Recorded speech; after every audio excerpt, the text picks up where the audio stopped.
हालिया से अरशद वारसी के मुताबिक समाजी शख्सियत मारूफ कानूनदान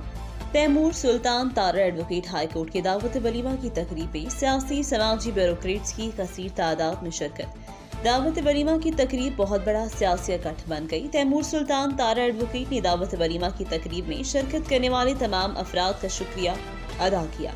दावत वलीमा की तकरीब में शिरकत करने वालों में पीर सैयद कैसर अब्बास बुखारी, मजहर सलीम धोतड़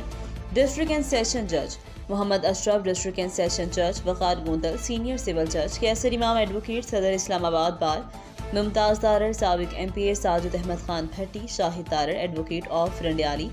बशीर भागर, सैयद तारिक याकूब रिजवी, फलक शेर झाड़ा, सदर bar Mandi Bahauddin, secretary Phalia bar Adnan Sharif Mekhan, secretary bar Mandi Bahauddin, Amjad Hussain Tarar advocate साबिक चेयरमैन, शोएब अहमद तारड़ साबिक सेक्रेटरी बार फालिया, चौधरी सफदर इकबाल तारड़ साबिक चेयरमैन, बिलाल नवाज रायका समेत मौज़ीन इलाका सियासी समाजी मजहबी कानूनदान अफराद की कसीर तादाद में शिरकत की।